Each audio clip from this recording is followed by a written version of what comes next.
នៅខារ៉ាអូខេតាច្រៀងលេងជាមួយមិត្តភក្តិនាងត្រូវតែរមៀលខ្លួនមកធនាគារវិញឥឡូវនេះភ្លាមមេកាត់អីហ្នឹងមានរឿងអីមែនទេចង់ឲ្យខ្ញុំនិយាយម្ដងទៀតទេត្រឡប់មកវិញឥឡូវនេះភ្លាមបងមីណាមានរឿងអីនរណាទេមកហ្នឹងអាហើយបងមីណាប្រញាប់ទៅណា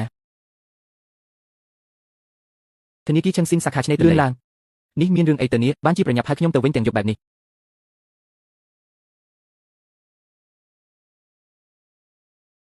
មីណាមេនៅក្នុងបន្ទប់គាត់ខឹងខ្លាំងណាស់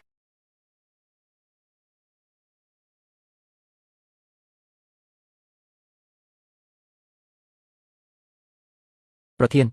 មេហៅខ្ញុំមានការអីមែនទេការពីសៀលមិញនេះនាងបានទទួលភ្ញៀវពាក់ស្បែកជើងផ្ទាត់ម្នាក់មែនទេអូអាម្នាក់នឹងមែនទេហើយអាក្រៃក៏នឹងចង់មកដក50ម៉ឺនមានតែប៉ុន្មានពាន់សោះខ្ញុំក៏ដេញវាទៅបាត់ទៅមីណាយ៉ាងម៉េចទៅខ្ញុំធ្វើអីខុសមែនទេនាងមើលខ្លួនឯងទៅនេះស្អីគេមេមិនមែនជាអ្នកតែងខ្លួនបែបហ្នឹងមាន200លានឯណាទៅគាត់ជាប្រព័ន្ធខូចហើយមេឬមួយក៏ច្រឡំឈ្មោះមីណាខ្ញុំឆែកមើល3ដងហើយទេភ្ញៀវនេះបើកុងនៅសាខាយើង12ឆ្នាំហើយបើកុង12ឆ្នាំហើយយ៉ាងម៉េចមិនប្រកាសថាជន់ឈ្មោះគ្នាក៏ថាបានដែរសម័យនេះអ្នកឈ្មោះដូចគ្នាមានច្រើនណាស់ទាំងអត្តសញ្ញាណប័ណ្ណនិងប្រយោជន៍ដៃសុទ្ធតែត្រូវគ្នាទាំងអស់នាងចង់និយាយថាមិនមិនអាចទេខ្ញុំឃើញផ្ទាល់ភ្នែកក្នុងកាត់វាមានតែប៉ុន្មានពាន់សោះអាលេខកក់ទុកនឹងប្រកាសជាខ្លាំងខ្លាយហើយកក់ទុកជារឿងធនាគារយើងជាអ្នកផ្ញើឲ្យសូម្បីតែប្រព័ន្ធធនាគារខ្លួនឯងក៏នាងមិនជឿដែរទេត្រូវតែខ្លួនបែបនេះផ្ទាត់ថងរហែករលួយវាប្រកាសជាមានចេតនាវាមកតាក់ចង់បោកប្រាស់តាគេស្លៀកពាក់អីជារឿងរបស់គេចង់ពាក់អីក៏វាជារឿងរបស់គេនាងជាបុគ្គលិកធនាគារឬក៏ជាអ្នករិះគន់ម៉ូដសម្ដែងក្នុងកាត់វាមានតែប៉ុន្មានពាន់ពិតមែនណាធ្វើតាមតែច្បាប់តាច្បាប់នាងធ្វើតាមច្បាប់ដូចគេមិននាងមិនឆែកមើលកាន់នេះស្រុកការថ្ងៃដំបូងគ្មាននរណាបង្រៀននាងទេមែនទេខ្ញុំស្មានតែវាជាអ្នកក៏នាងស្មានអីនាងស្មានអីគេធ្វើការ8ឆ្នាំហើយយកការស្មានមកដោះស្រាយការងារមែនទេនាងមើលចុះ200លានពិតជា200លានមែនមិនអាចទេឃើញច្បាស់ទេ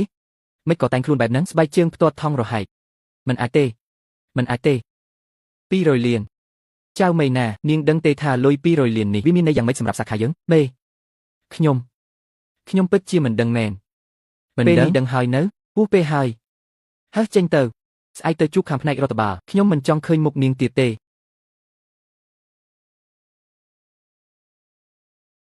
នាងស្អាតរីករាយថ្ងៃបុណ្យជាតិកុំវិតម្លៃមនុស្សតាមសម្បកក្រៅទៀតណា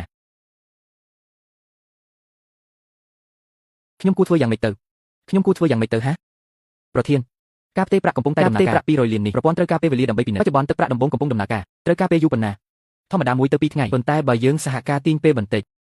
អាចនឹងយឺតជាងនេះបន្តិចឯងមានន័យថាអាចអូសពេលបានមែនទេបាទទាំងការត្រួតពិនិត្យដោយការរីកាទឹកប្រាក់ដំណាក់កាលអាចធ្វើឲ្យយឺតបន្តិចបានឲ្យតែភ្ញៀវមិនទាន់ទេរួចរាល់ជាផ្លូវការយើងនៅមានឱកាសស្រោចស្រង់អូសពេលអូសបានយូរប៉ុណ្ណា2ទៅ3ថ្ងៃតែបើភ្ញៀវប្រញាប់អាចនឹងខ្លីជាងនេះចឹងអូសបន្លាយសិនទៅបានមួយថ្ងៃគិតមួយថ្ងៃព្រមទាំងរករឿងតាក់ទងទៅភ្ញៀវផងប្រឹងប្រែងបញ្ចុះបញ្ចូលឲ្យគាត់លុបចោលមេខ្ញុំទៅចាត់ការឥឡូវនេះជប់សិនចុះខាងភ្ញៀវទេទៅគាត់ហើយឬនៅទេ3ដងហើយតែគ្មានអ្នកលើកទេទៀតទេរហូតដល់គាត់លើកជឿនអាឡូលោកជឿនខ្ញុំជាប្រធានធនាគារឈឹងស៊ីនសាខាឆ្នេរទន្លេខ្ញុំឈ្មោះឈៀនវ៉ាន់លីលោកជឿនរឿងម្សិលមិញយើងពិតជាសុំទោសខ្លាំងណាស់បុគ្គលិកនោះយើងបានបញ្ឈប់ការងារហើយខ្ញុំចង់សុំជួបលោកបន្តិចលោកទំនេរពេលណាដែរមិនបាច់ទេលុយខ្ញុំកំពុងទេហើយគ្មានរឿងអីត្រូវនិយាយទេលោកជឿនទេលុយ200លានត្រូវការពេលវេលាណាមិនមែនមួយផ្លែតអាចរួចរាល់ទេសូមលោកទុកឱកាសឲ្យពួកយើងអាចដំណឹងសេវាកម្មដល់កម្រិតខ្ពស់បំផុតជូនលោកខ្ញុំនៅធនាគារឈឹងយីក៏ជាកម្រិតខ្ពស់បំផុតដែរគេធ្វើឯកសារឲ្យខ្ញុំតាំងពីយប់ព្រឹកឡើងគេយកមកឲ្យដល់ផ្ទះតែម្ដងលោកជឿនខ្ញុំដឹងថាឈឹងយីសេវាកម្មល្អប៉ុន្តែយើងនៅជាមួយគ្នា12ឆ្នាំហើយលោកប្រកាសជាមានមនោសញ្ចេត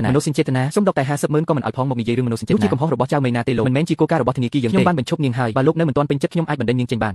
បញ្ហាមិនមែននៅលើនាងម្នាក់ទេលុយផ្ទេរហើយចប់ដំណើរការគឺចប់ហើយកុំទេមកទៀត